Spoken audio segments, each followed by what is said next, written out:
할렐루야. 에덴 성도 여러분, 한 주간도 평안하셨습니까? 아마 오늘 여러분들 처음 이 화면을 대하실 때 아마 좀 깜짝 놀라실 분도 계실 겁니다. 저희가 우리 찬양팀 녹화는 우리 본당에서 했는데 현재 본당에 라이딩에 문제가 있어서 우리 이곳에서 하게 됐습니다. 여러분, 이곳은 우리 토요일 새벽기도 끝나면 함께 이렇게 빵을 나누며 교제했던 그러한 장소입니다. 오늘은 이곳에서 또 우리 하나님 앞에 전심을 다해서 우리가 변함없는 그런 예배를 드렸으면 좋겠습니다. 우리 이 시간 다 같이 찬양으로 하나님께 영광 돌리겠습니다. 우리 첫 곡 올리겠습니다. 주께 가까이 날 이끄소서.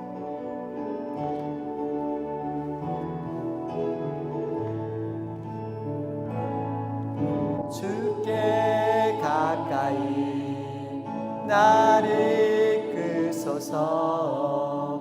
간절히 주님만을 원합니다. 채워주소서. 주의 사랑을 진정한 찬양 드릴 수 있도록 주께 가까이 날 이끄소서. 간절히 주님만을 원합니다. 채워주소서. 주의 사랑을 진정한 찬양 드릴 수 있도록 마른 나의 영혼 주를 부르니 나의 마음 만져 주소. 주님만을 원합니다. 더 원합니다. 나의 마음 만져 주소. 목마른 나의 영혼, 마른 나의 영혼 주를 부르니 나의 마음 만져 주소서. 주님만을 원합니다. 더 원합니다. 나의 마음 만져 목마른 나의 영혼, 목마른 나의 영혼 주를 부르니 나의 마음 만져 주소서. 주님만을 원합니다. 더 원합니다. 나의 마음 만져 주소. 나의 마음 만져 주소서.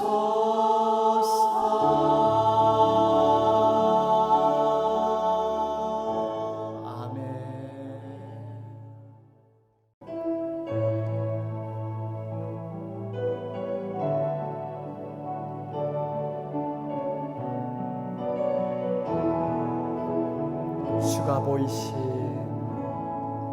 주가 보이신 생명의 길, 나 주님과 함께 상한 마음을 들이며 주님 앞에 나가리.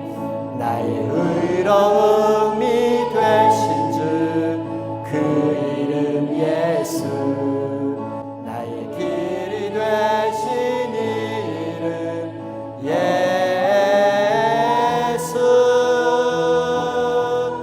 나의 길 오직 그가 아시나니. 나를 단련하신 후에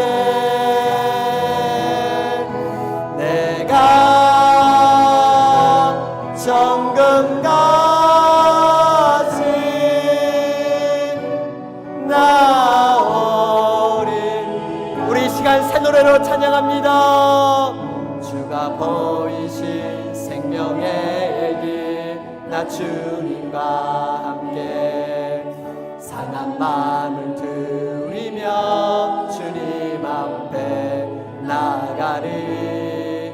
나의 의로움이 되신 주 그 이름 그렇습니다. 나의 길이 되신 이름 예수. 나의 길 오직 그가 아시나니. 나를 단련하신 내가 정금같이 내가 정금같이 나오리라.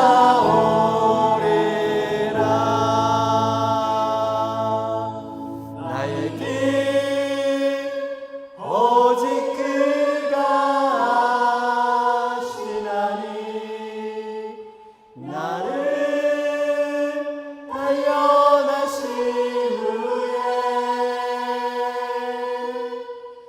내가 정금같이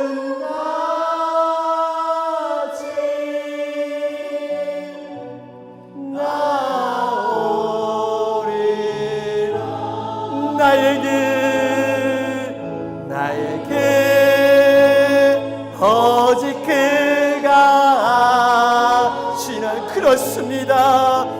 나를 단련하신 후에 주님 내가 정금같이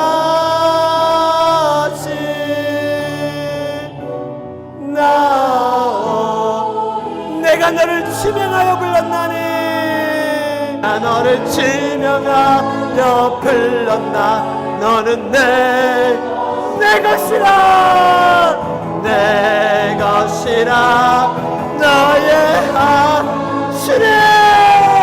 내가 너를 고대롭고 존귀하게 여기노라. 너를 사랑하는 여여. 내가 너를 지명하여 불렀나. 너는 내 것이라. 아멘. 내 것이라 나의 주님. 내가 너를 보배롭고 존귀하게 여기노라. 너를 사랑하는 내 영. 너를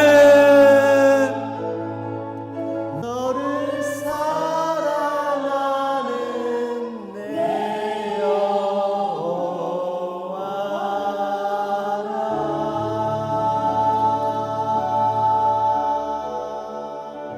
아멘. 우리 이 시간 다 같이 묵도 드림으로 10월 첫째 주일 하나님 앞에 예배 올리겠습니다.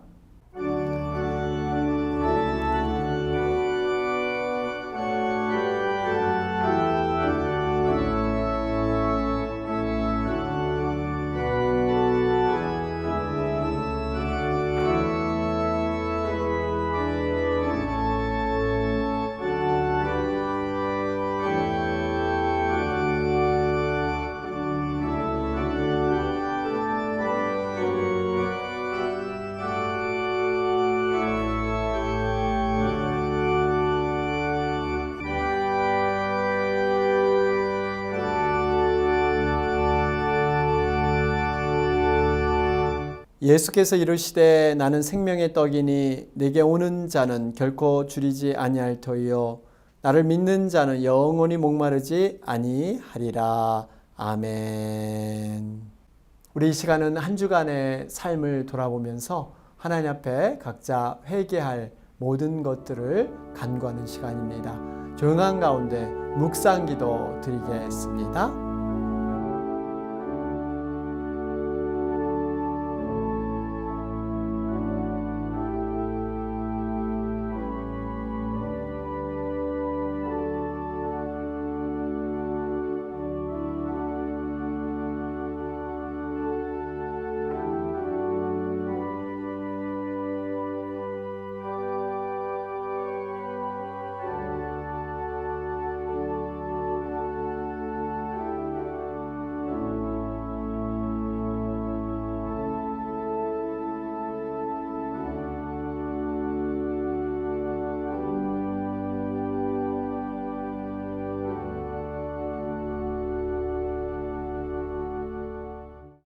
오라 우리가 여호와께로 돌아가자. 여호와께서 우리를 찢으셨으나 도로 낫게 하실 것이요 우리를 치셨으나 싸매어 주실 것임이라. 아멘.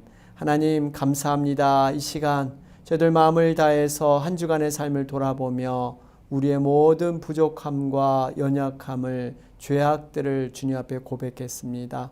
하나님 다시 한번 우리를 정말 그리스도의 보혈로 싸매 주시고 정결한 영을 허락하여 주셔서 이 시간 하나님을 찾는 자마다 주님 대면하여 주시고 하나님의 말씀으로 주님 우리의 심령을 새롭게 하여 주시옵소서. 예수님의 이름으로 기도하옵나이다. 아멘. 우리 이 시간 사도신경으로 신앙 고백 드리겠습니다. 나는 전능하신 아버지 하나님 천지의 창조주를 믿습니다. 그는 성령으로 잉태되어 동정녀 마리아에게서 나시고 장사된 지 사흘 만에 죽은 자 가운데서 다시 살아나셨으며 거기로부터 살아있는 자와 죽은 자를 심판하러 오십니다. 나는 성령을 믿으며 거룩한 공교회와 성도의 교제와 죄를 용서받는 것과 몸의 부활과 영생을 믿습니다. 아멘. 이 시간 찬송가 9장 1절과 4절 올리도록 하겠습니다.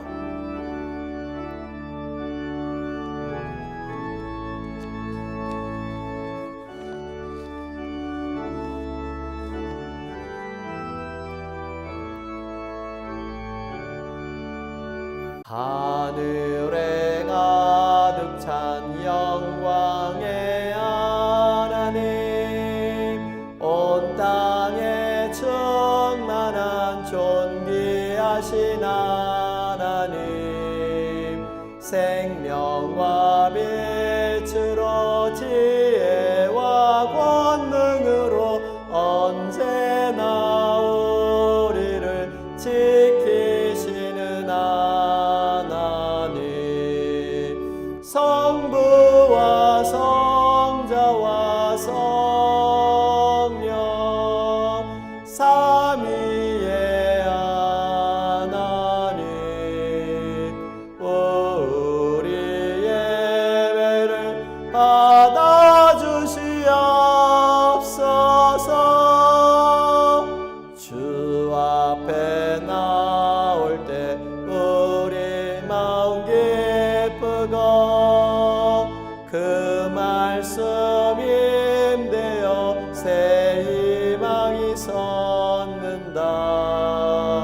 고난도 슬픔도 이기게 하시었고 영원에 잇대어 살아가게 하소서.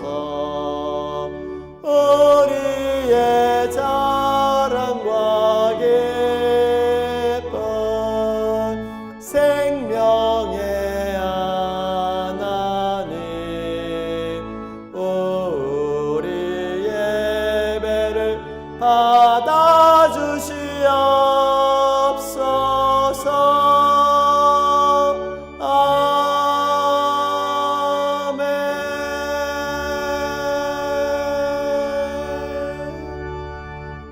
우리 이 시간 교회 소식을 알려드리겠습니다. 여러분 지난주일 저희가 6개월 만에 우리 현장 오픈 예배를 교회 앞마당에서 가졌는데요. 많은 분들 이렇게 참석해 주시고 또 기쁨으로 우리가 제외하는 그런 시간이 됐습니다. 여러분들 감사드리고요. 앞으로 또 좋은 기회에 또 이런 기회들을 우리가 의논해서 만들도록 하겠습니다. 텐텐텐 기도에 여러분 계속해서 참여해 주실 줄로 믿습니다. 온라인 성경 공부 10월 10일까지 진행될 예정에 있습니다. 성경 읽기와 성경 필사 계속적으로 힘써 주시기 바랍니다. 감사한 일이 있죠. 토요 중보 기도에 참석한 모든 분들께 감사를 드립니다.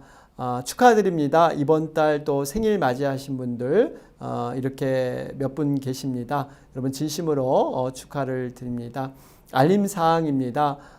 주일 예배를 포함한 모든 모임은요, 당분간 온라인으로 계속 진행될 예정에 있습니다. 우리 알라메다 카운티 코비드 명령에 따라서 우리가 주일 실내 예배 재개할 수 있도록 여러분 계속해서 기도해 주시기 바랍니다. 귀한 예물 드리는 모든 분들께 감사를 드리며 아래와 같이 세 가지 방법으로 함께 참여하실 수가 있습니다. 참여해 주신 모든 분들께 진심으로 감사를 드립니다.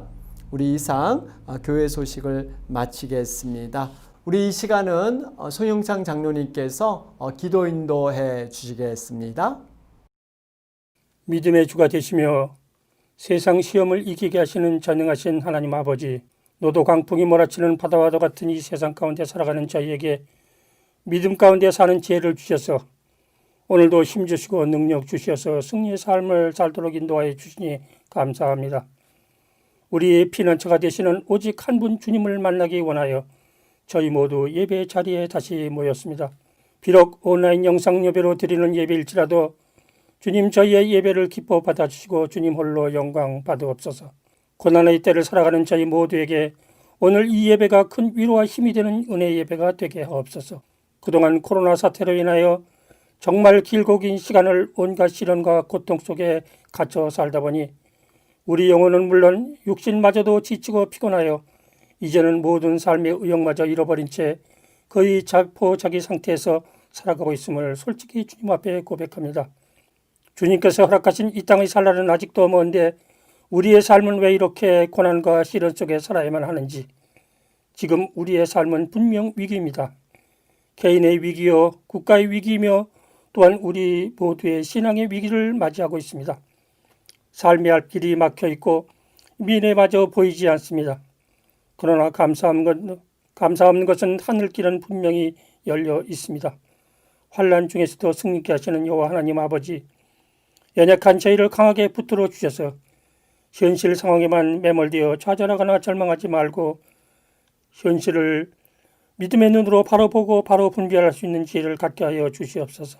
그리하여 우리가 하나님을 의지하는 믿음, 소망에 대한 믿음을 갖고 새로운 마음가짐과 믿음의 담대함으로 나아갈 때 능력이 많으신 주님께서 도와주시는 은혜를 통하여서 우리 모두가 현실의 모든 위기에서 벗어나 성공으로 가는 길을 찾을 수 있음을 분명히 믿게 해 주시옵소서.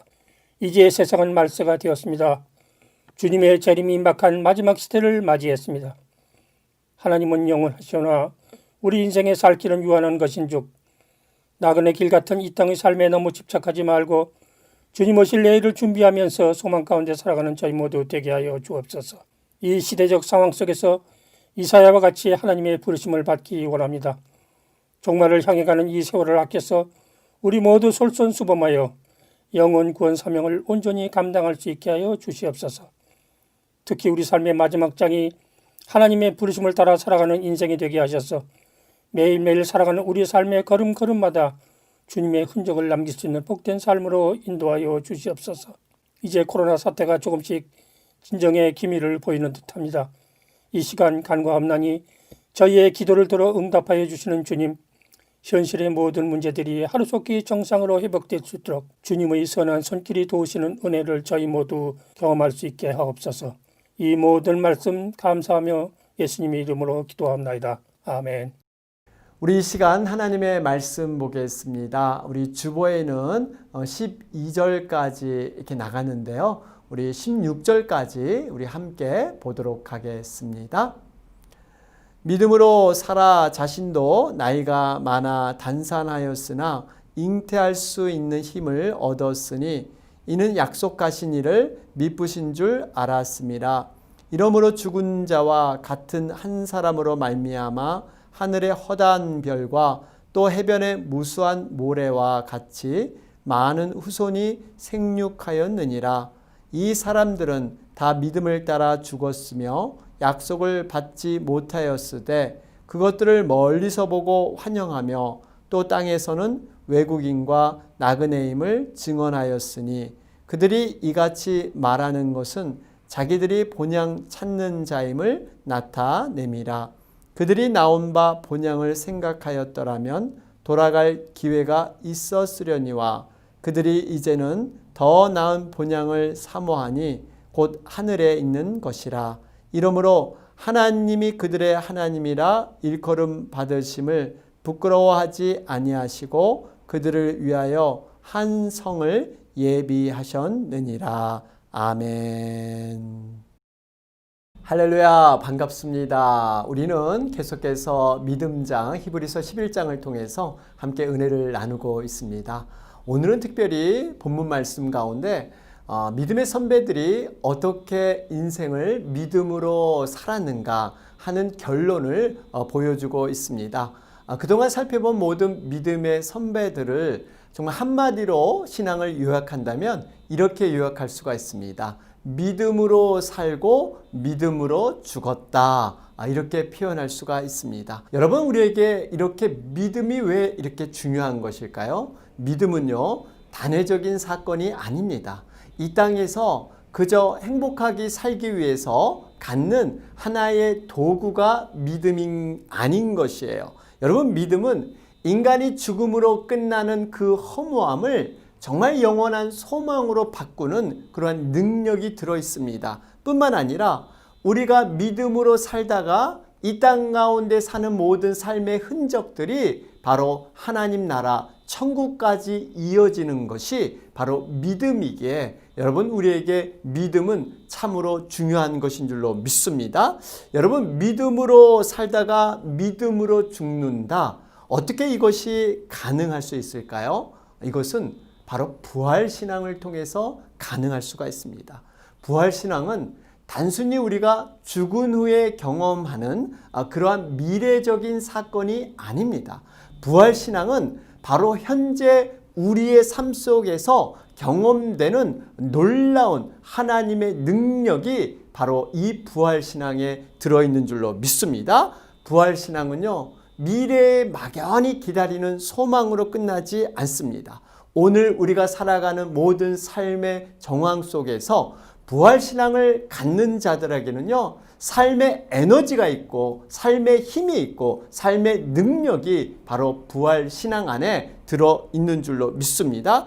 우리가 때로는 이 땅 가운데 고난의 삶을 살지언정 모든 고난을 이겨내고 온갖 시험을 이겨낼 수 있는 것은 바로 이 부활의 능력, 이 신앙을 가질 때 여러분 가능하게 된다는 사실입니다.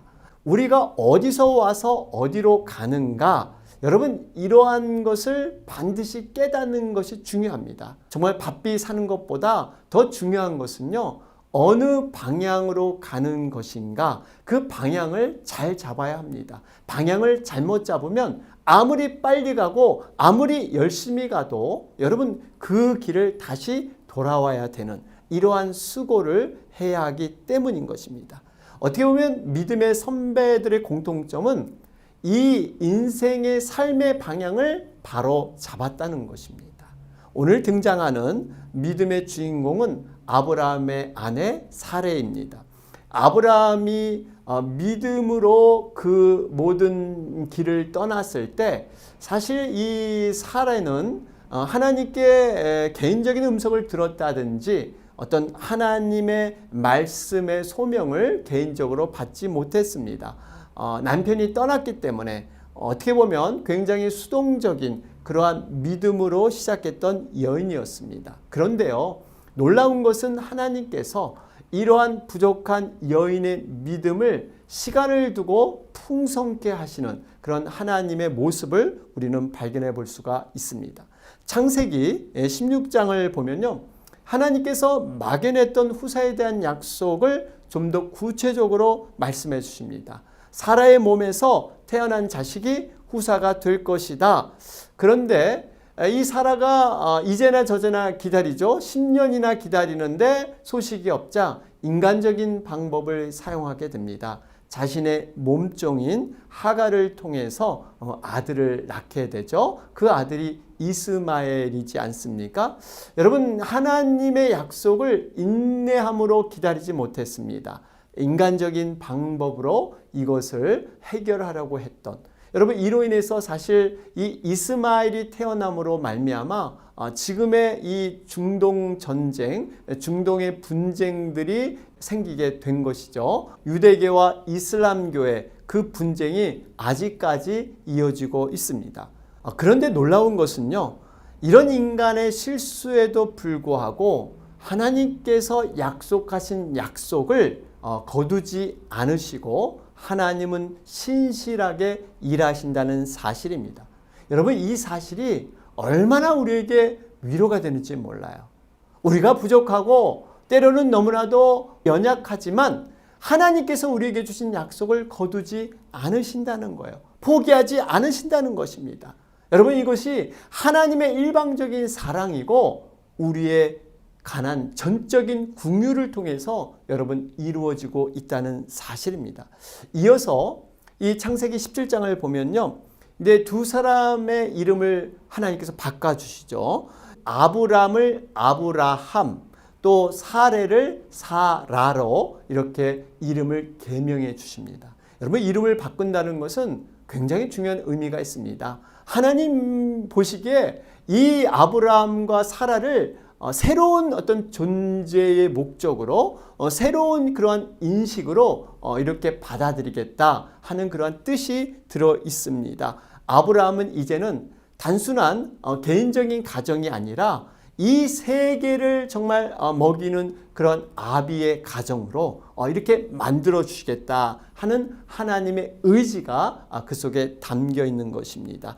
정체성과 존재의식을 완전히 새롭게 하신 것이죠. 그래서 사레를 사라. 여러분, 사레는요, 나의 왕비라는 뜻이에요. 사라는 그냥 왕비라는 뜻이에요. 그러니까 나의라는 말이 빠졌죠. 그러니까 그 전에 사레는 그저 아브라함의 가정의 어미로서만 이렇게 지냈는데 사라는요, 열국의 어미가 된 것입니다. 이 세상의 모든 자녀들을 먹이는 그러한 어미, 그만큼 자손을 하나님께서 만들어 주시겠다 하는 그러한 하나님의 약속인 줄로 믿습니다. 이러한 놀라운 뜻이 여기에 담겨 있습니다. 여러분, 하나님의 믿음의 인도는요, 여기서 끝나지 않습니다. 더욱 구체적인 약속을 확인시켜 주시는데, 사라의 몸속에서 날 아이의 이름까지도 하나님은 직접 지어주시고 언제 태어날 것인가를 분명하게 말씀해 주십니다. 태어날 아이의 이름을 이삭이라 하고 올해 사라의 몸에서 바로 이 아들이 낳을 것이다 말씀해 주시죠. 이어서 창세기 18장을 보면요, 아브라함 가정에 손님 3명이 찾아오게 됩니다. 사실 천사였습니다. 그런데 아브라함은 천사인 줄 모르고 정성껏 이 손님을 대접하게 됩니다. 대접을 잘 받은 천사들이 다시 한번 하나님의 말씀을 전해주게 되죠. 사라의 몸에서 아들을 낳을 것이다. 분명하게 약속을 전달합니다. 그런데요, 이 소리를 사실 장막 뒤에서 사라가 듣습니다. 그리고 웃게 돼요. 여러분, 사실 이 웃음은 비웃음에 가까운 웃음이었습니다. 왜냐하면 사라 편에서 생각할 때 나의 남편은 이미 늙었고 자신은 정말 나이를 날 수 있는 경수가 다 끊어졌기 때문에 도저히 세상적으로 이루어질 수 없는 이러한 얘기를 들으니까 그렇게 비웃었던 것이죠. 그런데 놀라운 일이 일어납니다. 이런 사라의 비웃음이 창세기 21장에 가보면요, 놀라운 기쁨의 웃음으로 바뀌게 됩니다. 하나님은 약속대로 정말 세상적으로 가능하지 못한 일을 하나님은 이루셨습니다. 이삭을 얻게 돼요. 이 일을 통해서 정말 이 사라가 그동안 비웃음, 하나님에 대한 의심이 많은 그러한 모습이었는데 이제는 진실된 웃음을 통해서 하나님을 경험한 간증자로 거듭나게 됩니다. 그렇습니다. 우리가 사라를 통해서 정말 하나님께서는 부족한 자도 포기하지 않으시고 정말 시간을 두시고 이렇게 믿음으로 세워주신다는 사실입니다. 사라는 때로 실수하고 인간적인 방법을 사용하기도 하고 하나님의 뜻을 온전히 믿지 못해서 의심하며 비웃을지라도 하나님은 하나님의 신실한 약속을 우리에게 그대로 이루신다는 사실입니다. 하나님께서는요, 모든 인생을 최종적으로 웃게 하세요. 때로는 그것이 어려움과 고난의 그러한 과정일지 모르지만 사라의 기쁨의 웃음, 그 웃음을 우리 모두에게 주시고자 하는 것이 하나님의 뜻인 줄로 믿습니다. 그러면서 본문 말씀은 믿음의 선배들이 어떻게 신앙의 결론을 내렸는가, 그 결론을 우리에게 주고 있습니다. 믿음으로 살아서 믿음으로 죽었다. 이것이 그들의 신앙의 결론이었죠. 여러분, 신앙으로 산다는 것, 이 세상이 죄가 많고 유혹이 많고 시험이 많은데 여러분, 신앙을 믿음으로 산다는 것 여러분 쉽지가 않습니다. 아울러서 또 믿음을 따라 죽는다는 것 여러분 이것도 쉽지가 않습니다. 사실 엄밀히 말하면 믿음으로 산다는 것과 믿음으로 죽는다는 것은요, 떼야 뗄 수 없는 불가분의 관계가 있습니다. 여러분 어떤 분은 이런 생각하실지 몰라요.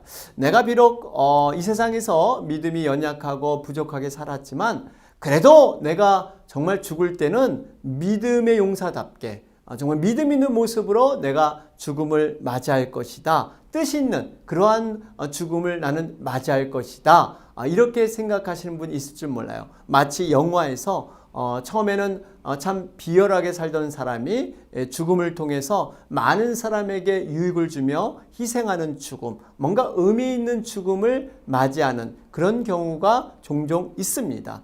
정말 이와 같은 죽음이 가능할까요? 여러분 그렇지 않습니다. 평상시 때는 우리가 어떠한 도덕적인 것으로 포장하고 나의 인격으로 믿음을 포장해서 그럴듯하게 보일 수 있지만 죽음 앞에 가면 모든 것이 다 순수해집니다. 그러한 포장을 다 벗어버릴 수밖에 없어요. 나의 의지와 나의 의식과는 거리가 먼 그러한 믿음의 모습이 자연스럽게 드러나게 되어 있다는 사실이에요. 그렇기 때문에 우리가 평상시에 믿음의 삶을 살지 않으면 믿음으로 죽는다는 것, 이것은 정말 불가능하다는 사실입니다. 제가 최근에 죽음을 경험한 것은 한 2주 전에 있었는데요. 저희 안사람 외삼촌의 죽음이었습니다. 이 외삼촌께서는 올해 93세 되십니다. 1972년에 세크라멘토로 이민 오셔서 목회를 한 40여 년 이렇게 목회를 하셨습니다. 교회를 4개 정도 개척을 하시기도 했습니다. 그런데 평소 정말 우리 외삼촌의 모습을 보면요, 말씀으로 설교하시는 게 아니라 삶에서 행동으로 모든 설교를 하신 분이셨습니다.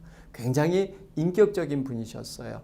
은퇴한 후에도 많은 목회자들이 존경하는 그러한 목사님이셨습니다. 제가 2주 전에 굉장히 유중하다는 얘기를 듣고 세크라멘토를 방문했습니다. 병원을 방문을 했는데 5분 전에 하늘나라로 들어가셨어요.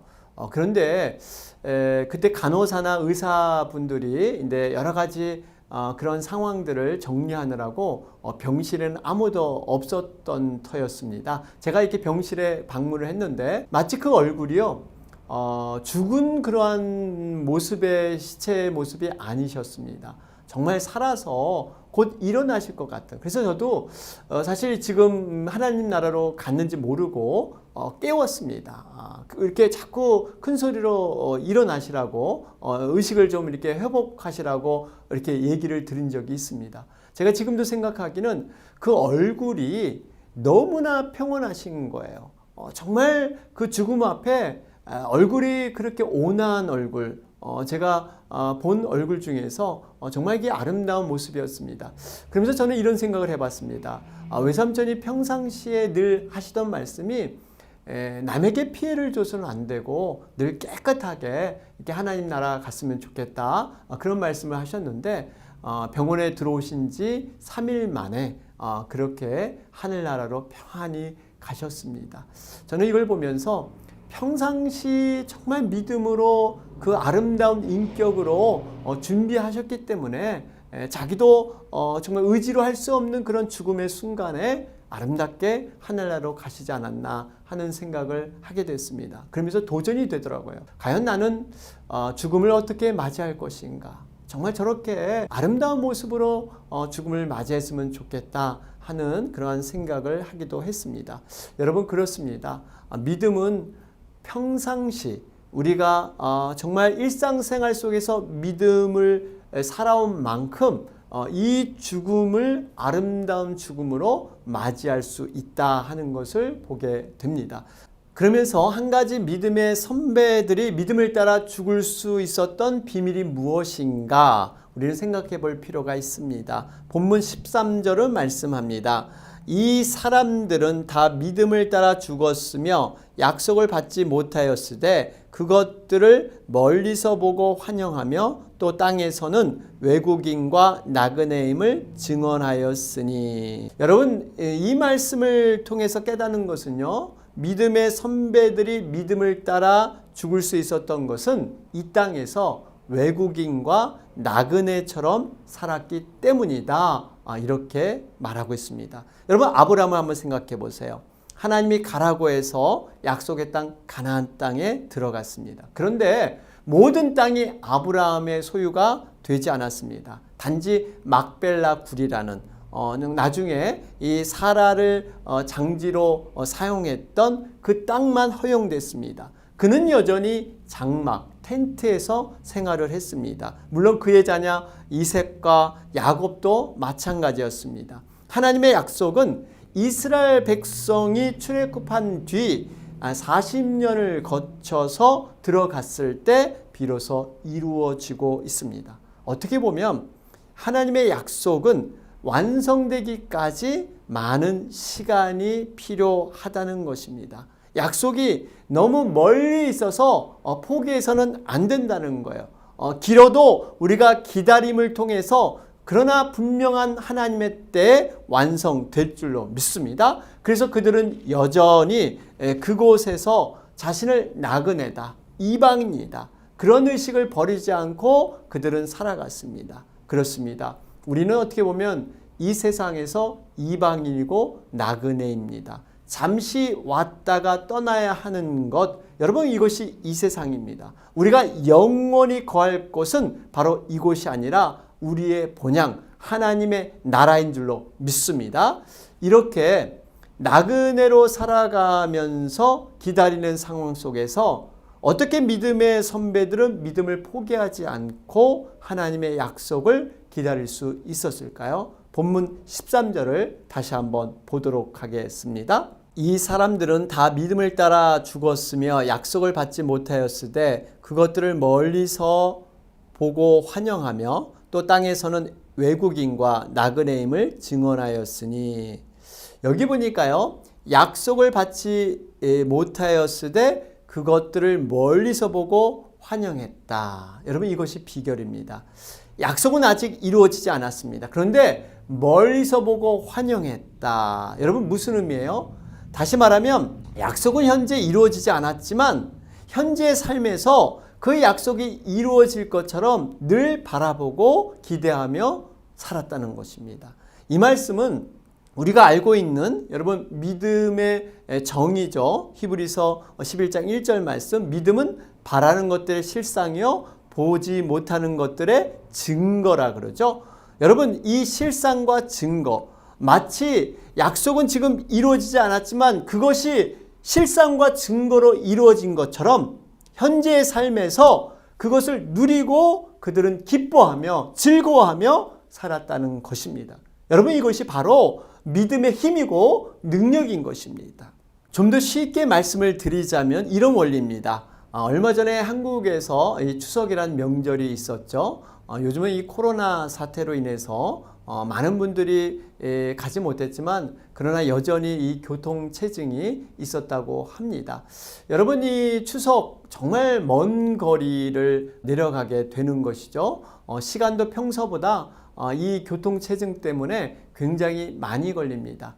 차는 막히고 여러 가지로 답답하지만 그러나 한 가지, 정말 이 추석을 내려가는 모든 사람들의 마음은요 굉장히 흐뭇하고 즐겁습니다.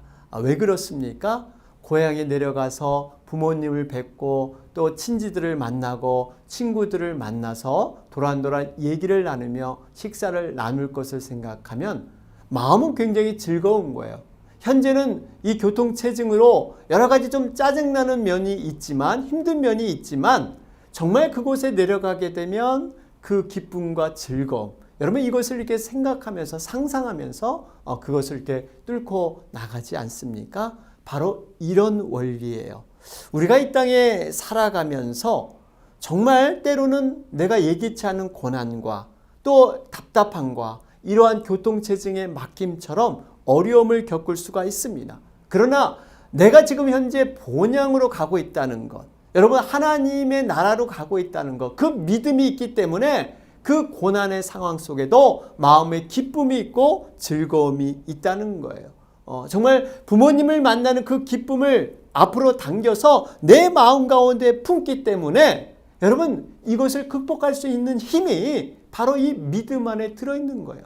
야곱은 이러한 인생이 나그네라는 것을 일찍 깨달았지 않았습니까? 이런 면에서 야곱은 참 위대한 훈련을 잘 받은 사람입니다. 그는 죽음 전에 어떤 고백을 했습니까? 창세기 47장 9절의 말씀이죠. 내 나그네 길의 세월이 130년이다. 내 나이가 얼마 못 되니 우리 조상의 나그네 길의 연조에 미치지 못하나 험악한 세월을 보내었나이다. 사랑하는 여러분, 바라기는요, 이 땅에서 나그네로 사시기를 주님의 이름으로 축복합니다. 여러분 이런 말이 있죠. 나그네는 짐이 가벼워야 빨리 가고 멀리 간다고 합니다. 이 땅에서 미련이나 어떤 욕망이 크면 클수록, 짐이 많으면 많을수록 정말 하나님 나라로 가는 본향, 여러분 이것이 점점 멀게 힘들게 느껴질 수가 있습니다. 그 좋은 예가 아브라함의 조카 롯의 아내이지 않습니까? 불과 유황으로 심판이 지금 진행되고 있는데 빨리 피해야 되는데 그저 뒤를 돌아보는 이 과거의 미련과 집착이 남아서 결국 구원받지 못하고 소금 기둥이 되어버리는 이러한 일이 있었죠. 여러분 우리는 세상에 얼마나 미련이 남아있을까요? 여러분 이것을 우리가 내려놓고 정말 본향을 향해서 나그네 인생을 살아가길 주님의 이름으로 축원합니다. 이런 얘기가 있습니다. 옛날 어떤 나라에 왕의 머리를 깎아주는 그런 이발사가 있었습니다. 그런데 이 이발사는 굉장히 가난하면서도 어려운 그런 삶 속에서도 항상 행복을 느끼고 정말 남에게 베푸는 이러한 삶을 살았습니다. 왕이 보기에 너무나 신기한 거예요. 자기는 권력자지만 저렇게 초라한 사람이 어떻게 저렇게 행복하고 만족한 생활을 할 수 있을까? 하루는 왕이 신하들에게 이 이발사 얘기를 하면서 신하에게 명령을 합니다. 과연 저 이발사가 무슨 일 때문에 저렇게 행복하고 무슨 비결로 저렇게 만족하는 삶을 살 수 있나 한번 조사해 봐라. 그랬더니 그때 한 지혜로운 신하가 이런 제안을 하게 됩니다. 왕이시여, 지금 그 이발사는 99의 함정에 걸리지 않았기 때문에 그런 삶을 살 수 있습니다. 그렇기 때문에 만약 왕께서 금화 99냥을 하사하게 되면, 그것을 소유하게 되면 아마 삶이 달라질 것입니다. 이런 조언을 하게 됩니다. 왕이 호기심이 발동했어요. 그래가지고 하루는 그 이발사를 불러서 그동안 정말 많은 그러한 업적을 치하하면서 금 99냥을 이렇게 주었습니다. 그 이발사는 왕이 하사한 99냥 금을 가지고 집에 가서 헤아려 보기 시작합니다. 아무리 반복해서 쉬어도 99냥으로 끝나는 거예요. 한 냥만 더 있으면 100냥이 되는데 그런 아쉬움이 마음에 생기기 시작합니다. 그러면서 삶의 평안이 사라지기 시작해요. 내가 어떻게든지 금화 한 냥을 더 채워서 100냥을 만들겠다. 이러한 마음으로 그동안 감사와 평안이 다 사라지기 시작합니다. 어떻게 보면 이 이발사도 결국에는 이 99의 함정에 걸리고 만 것입니다. 사랑하는 여러분, 우리는 누구나 이렇게 연약한 존재일 수 있습니다. 99가 생기면 정말 내가 갖고 있는 것보다 한계가 모자란 것, 어떻게든지 그 한계를 채우려고 바등바등하는 삶, 여러분 이런 삶을 살 수 있는 여지가 우리에게 다 있습니다. 그동안 주어졌던 그 기쁨과 감사는 모든 것이 사라져 버립니다. 오로지 그 없는 한계를 채우기 위해서 그렇게 살아가는 경우가 있습니다. 평범한 그 삶 속에서의 감사, 평범한 일상생활에서의 하나님의 은혜, 이것을 다 잊어버리고 그렇게 살아갈 경우가 있습니다. 그래서요, 우리는 늘 감사와 정말 은혜를 늘 기억해야 하는 것입니다. 여러분, 어린아이가 태어날 때 이 두 주먹을 불끈 쥐고 태어난다 그러죠. 그런데 인생을 살아보니까 이 주먹, 내 의지와 내 힘으로 안 된다는 것을 알기 때문에 점점 이게 손이 펴진다고 해요. 그래서 죽을 때는 어떻게 죽습니까? 이젠 손을 모든 것을 다 편 상태로 아무것도 내가 할 수 없고 아무것도 내가 가져갈 수 없는 그러한 인생을 살았다 하는 표현을 한다고 합니다. 그렇습니다. 우리가 이 땅에서 끝까지 믿음의 경주를 그 온전한 완주를 하려면 한 가지 분명해야 합니다. 오늘 본문 14절에서 16절은 말씀하고 있습니다. 그들이 이같이 말하는 것은 자기들이 본향 찾는 자임을 나타냄이라. 그들이 나온 바 본향을 생각하였더라면 돌아갈 기회가 있었으려니와 그들이 이제 더 나은 본향을 사모하니 곧 하늘에 있는 것이라. 여러분, 본문에는 두 종류의 본향이 나오고 있습니다. 하나는 나온 바 본향, 이것은요 땅의 본향입니다. 이것은 과거 지향적인 우리 육신에 태어난 혈과 육에 관한 그러한 고향이에요. 그런데 다른 본향이 있습니다. 본문에 이 본향을 어떻게 표현하냐면요, 더 나은 본향이다 이렇게 표현하고 있습니다. 이 본향은 하늘에 속한 것입니다. 완벽하고 미래적인 본향, 바로 이것이 하늘에 있는 본향입니다. 나온 바 본향은 육신에 속해서 다 썩어지고 사라지는 본향이지만 더 나은 본향은 우리 영혼이 영원토록 살아갈 그러한 본향이 되는 것입니다. 대조적인 특징이 있습니다. 여러분, 우리는 어떤 본향을 사모하고 살기를 원하십니까? 여러분, 무슨 본향을 사모하느냐에 따라서 믿음의 분량이 달라지게 될 줄로 믿습니다. 그렇습니다.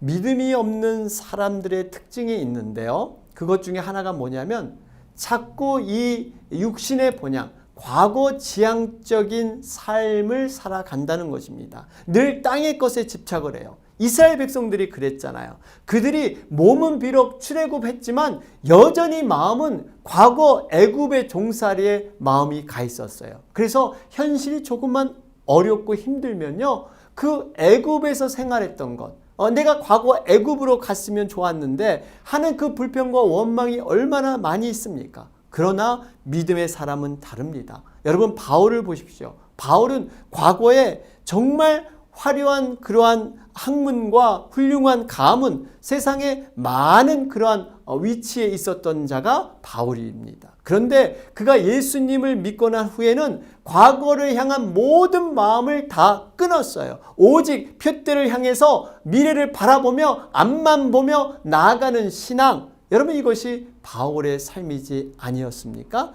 바라기는 과거의 땅의 모든 것들을 내려놓고 오로지 하늘의 미래의 것을 바라보며 그 본향을 사모하는 여러분과 제가 되길 주님의 이름으로 축원합니다. 자, 그러면서 오늘 말씀의 결론을 맺겠습니다. 이 땅 가운데 나그네로 살면서 더 나은 본향을 바라보며 믿음으로 살아가는 것 너무나 중요합니다. 하나님께서는 이런 자들에게 특별한 복을 허락해 주십니다. 그 복이 과연 무엇일까요? 여러분, 본문 16절을 한번 보시겠습니다. 이러므로 하나님이 그들의 하나님이라 일컬음 받으심을 부끄러워하지 아니하시고 그들을 위하여 한 성을 예비하셨느니라. 여러분, 믿음을 따라 살아가는 자들에게 주어지는 축복은 두 가지입니다. 하나는요, 하나님께서 우리의 하나님이라 일컬음 받으심을 부끄러워하지 않으신다. 이런 복을 허락하십니다. 여러분, 여기서 부끄러워하지 않으신다는 것은요, 단순히 나는 몰라 하는 이 정도의 그 수동적인 그런 태도가 아닙니다. 다시 말해서 책임을 회피하는 정도, 이것이 아니에요.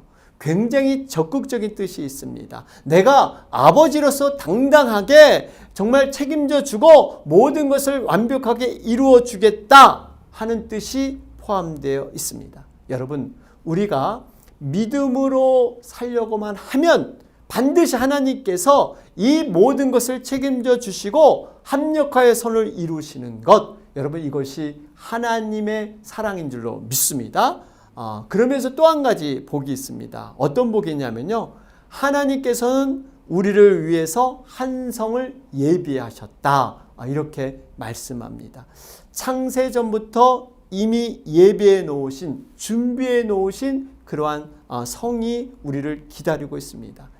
이 성은 사람의 손에 의해서 지어진 것이 아닙니다. 사람에 의해서 경영되는 것이 아니에요. 하나님께서 친히 지으시고 경영하시는 그런 완벽한 그러한 영화로운 성, 영원한 성, 바로 그 성을 우리에게 제공해 주신다 말씀하고 있습니다. 사랑하는 여러분, 아무쪼록 이 땅에서 비록 우리가 나그네의 삶을 살지언정 믿음으로 서시기를 바랍니다. 믿음으로 서는 자들 하나님께서 약속대로 모든 것을 이루어 주십니다. 우리로 부끄러움을 받지 않으시게 우리를 인정하시며 특별히 하나님이 친히 예비하신 성, 그 성으로 우리를 인도하고 계시다는 사실입니다. 우리가 정말 더 나은 본향, 그 본향을 바라보면서 우리가 함께 나아가는 여러분과 제가 되길 주님의 이름으로 축원합니다.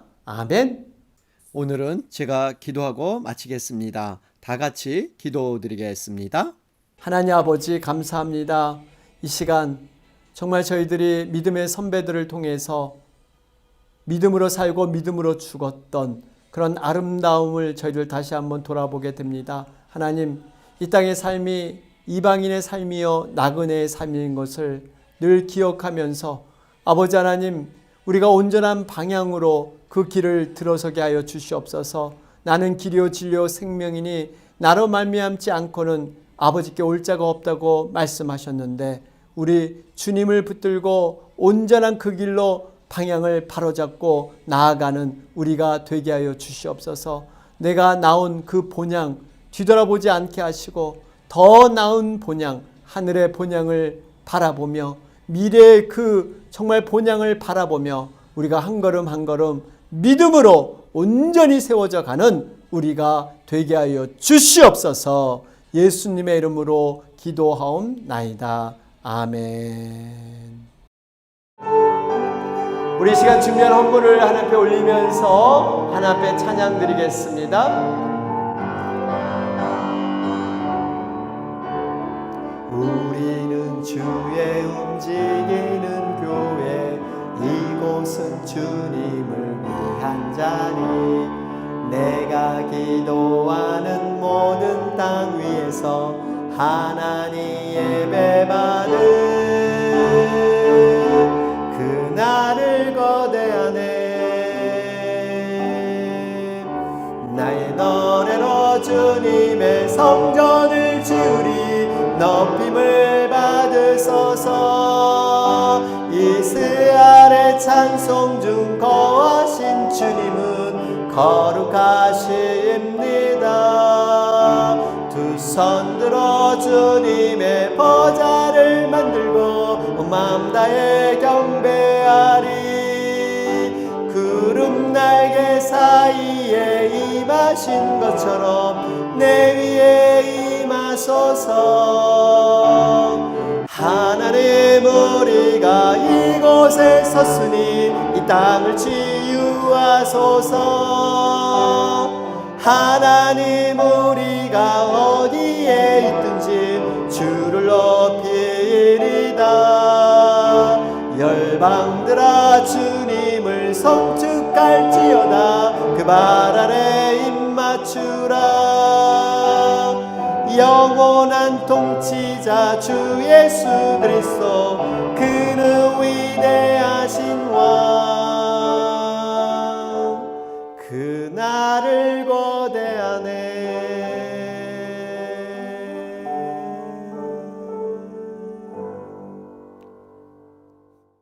우리 이 시간 헌물을 위해서 기도드린 후에 축도함으로 모든 예배 순서를 마치도록 하겠습니다. 하나님 아버지 감사합니다. 정말 한 주간의 삶에서도 우리를 인도하여 주셔서 귀한 예배의 삶으로 이 시간 있게 하시고 다시 한번 하나님의 말씀으로 충만케 은혜 허락하여 주시니 감사합니다.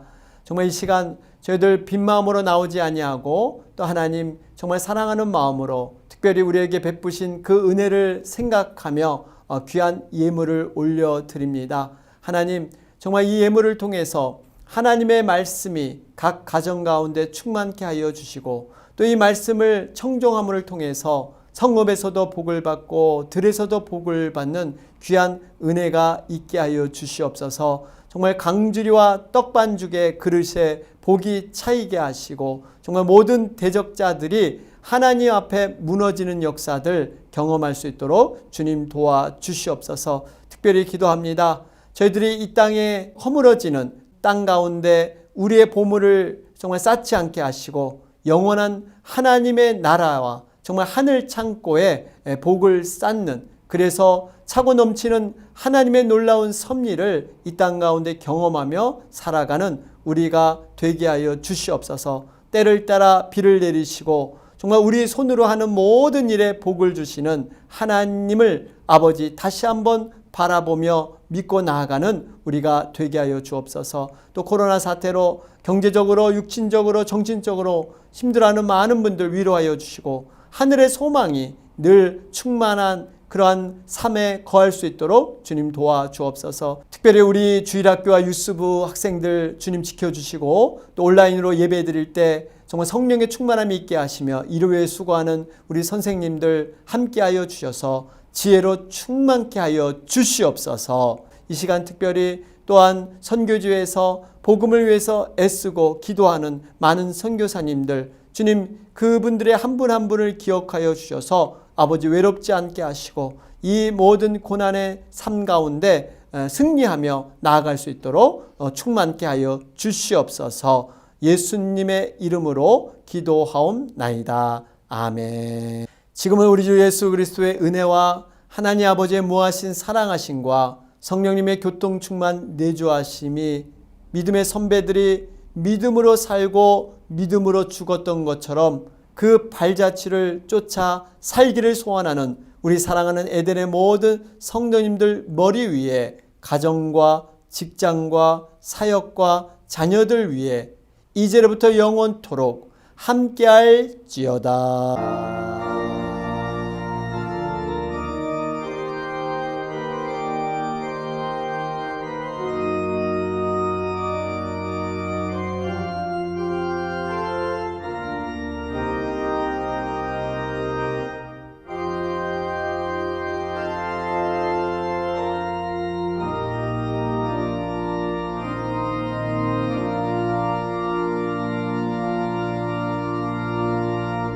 할렐루야. 우리 예배를 마쳤습니다. 지난주 우리 목회자 세미나에서 감사 세미나를 나눴습니다. 그런데 하루에 5가지 감사, 5감사를 이렇게 돌아보라 그랬는데요. 돌아보니까 우리가 지난주 참 예배 드리는 그 타이밍이 얼마나 감사했는지, 또 지금 공기가 안 좋아져서 또 이렇게 산불로 인해서 어려움을 겪고 있는데요. 참 이런 모든 것들, 작은 것 하나하나가 다 감사하더라고요. 여러분 바라기는 여러분들도 하루를 마칠 때 한번 돌아보시면서 하루에 5가지 감사 부부간에 함께 나눠보시면 어떨까 합니다. 여러분 오늘도 감사로 마무리하시는 여러분 되시길 바랍니다. 감사합니다. 주의